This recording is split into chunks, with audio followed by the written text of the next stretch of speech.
ఇద్దరిలో ఉన్న connecting point చూసారా? డాన్స్. వీళ్ళిద్దరూ నన్ను ఎటకరించేవారు. అవునా? ఎందుకులే అని నేను అంటే మనం బయట సోషల్ మీడియా తిరుగుతున్నాం కాబట్టి ఎలా ఉంటది అనేది ఏదైనా ఒక మాట అనేస్తారు వెంటనే. మనకి ఇద్దరు కాళ్ళు ఒకేసారి గాల్లో పెట్టాలి. టార్చర్ మాకు. ఇంకా బెస్ట్ వస్తుందేమో అనేది ఒకటి ఉంటది కదా. కర్ర పెట్టుకుంటారు పక్కనే.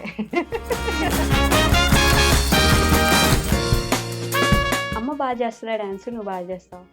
మమ్మీ అవునా? కానీ నీకు ఫ్యాన్స్ ఎక్కువ ఉన్నారు, అమ్మకి ఫ్యాన్స్ ఎక్కువ ఉన్నారు. డాన్స్ తక్కువ చేసేది మీరే, ఎక్స్ప్రెషన్స్ తోటి కవర్ చేస్తారు. ఎందుకని? కొన్ని అంటే మా ఫ్యామిలీస్ లో కూడా ఓకే లావుగా ఉన్నాడు తను ఏం వేయగలడు దాని మీద కామెంట్స్ వచ్చి బాగా హర్ట్ చేశారు ఎవరో మిమ్మల్ని. లావుగా ఉండడం అంటే నా దగ్గర అనకపోయినా ఇండైరెక్ట్ గా. ది మోస్ట్ హ్యాపీయెస్ట్ మూమెంట్ మీ లైఫ్ లో? ఇదే 1 year లో సిల్వర్ బటన్ చేతిలో పెడతానన్నాను. ఓ పెట్టారు. 100% అయ్యింది అది. ది మోస్ట్ సాడెస్ట్ మూమెంట్ ఏంటి? మిడిల్ క్లాస్ వాళ్ళకి ఎప్పుడు ఉన్నాయే కదా.